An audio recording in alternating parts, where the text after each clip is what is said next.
Hello mga bossing.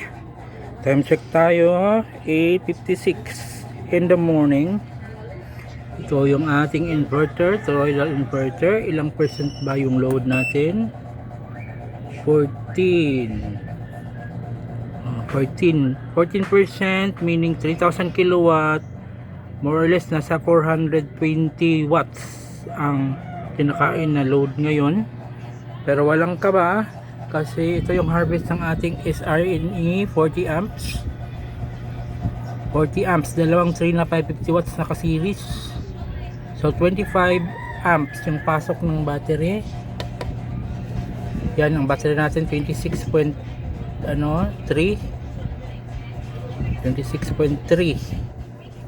volts. Ito yung VOC ngayon ng dalawang panel na naka-series, 69.9. So pasok pa rin siya sa 100 volts na maximum ng SRNE 40 amps. Tapos ito naman yung current. Dito ko lagi hayaan ko lang siya dyan sa current kasi yan, paiba-iba yan, diba? Kung malakas talaga ang sinag ng araw or tutok yung araw, maabotin ng 35, 40, ganun. Tapos kung mahina naman, bababa, ganun. So parang instead na ito yung main screen, yung voltage ng battery, ang ginagawa ko doon ako sa pasok ng current papunta sa battery. Diyan ko siya ginagawang main screen. At ito naman yung ating LJoy. Ito yung bago natin MPPT SEC 60 amps. So ito yung pasok niya ngayon. May bago tayong ginawa pala dito kanina. Umakyat ako ng bubong kanina kasi di ba 5 yung naka-series na 160 watts panels dito. Tinanggal ko yung isa, yung bago natin na panel, yung Hantec na 160 watts. Binalik ko siya sa ating LJoy 200 watts step up, pero ito, 4 na lang to. So makikita natin ito yung VOC 69.3 volts. Yung charging voltage na ginagamit natin 28.8 kasi 24 volts yung battery natin. Yung battery voltage 26.33 at yung pasok ng current 10. Nakita natin 10 amps. So napansin ko nga siya na yung ginawa ko nilang 4, yung tinanggal ko na yung Hantec na 160 watts, 4 na lang na buska. Yun, parang lumakas siya. So bagay lang pala talaga sa kanya yung 4. Hindi naman sa bagay yung 4, parang Hantec kasi yung brand ng isang 160 watts, kaya yun, kung nakikita nyo yung mga previous videos ko, parang sinabi ko doon na napansin ko nga kung yung Hantec mag-isa lang, like ngayon, ito yung sa Hantec 160 watts.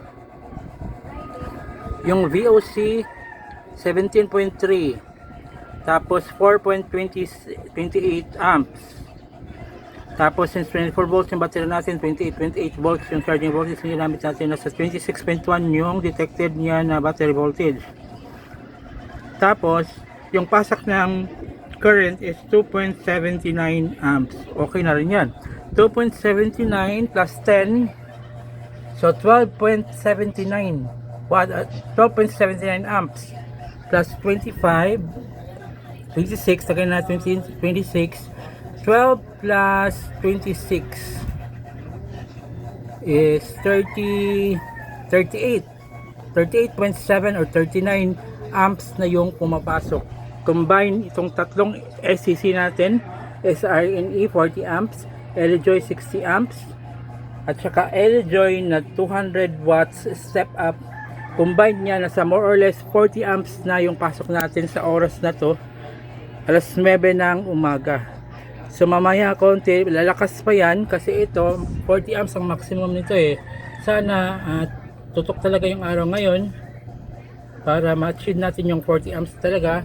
At saka ito, under observation din natin to kasi 4 na nga to. Yung mga previous 4 days natin, past 4 days, 5 panel to. So ngayon 4 na lang. Titingnan natin kung hanggang saan or hanggang anong maximum yung maabot ng harvest natin dito sa current niya. So ngayon nasa 10.18 amps, 26 amps, at saka 2.8 amps.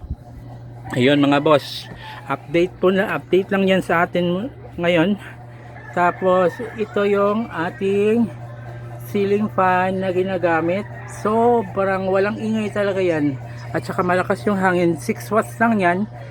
Nakasulat sa box niya at nakasulat dun sa specifics niya. 6 watts. Tapos yan.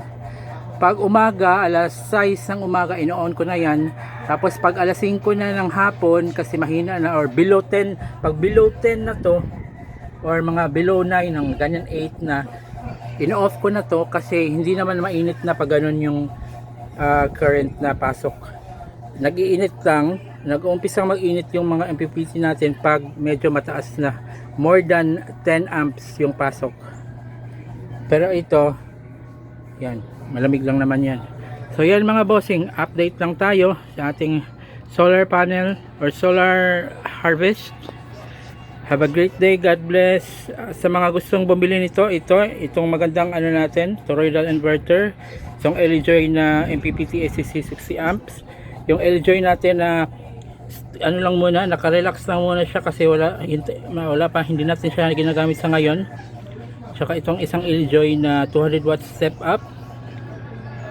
Yan, kung gusto nyong bilhin yan, ilagay ko sa baba or sa description or sa pin post yung shop ng mga pinagkunan ko niyan, para kung sakaling kukuha din kayo ng sa inyo, hindi kayo ma-scam. Doon talaga kayo makakuha kung saan nakakuha na legit talaga. Brand new sealed. Yan mga bossing. So have a great day. God bless everyone. Ingat palagi.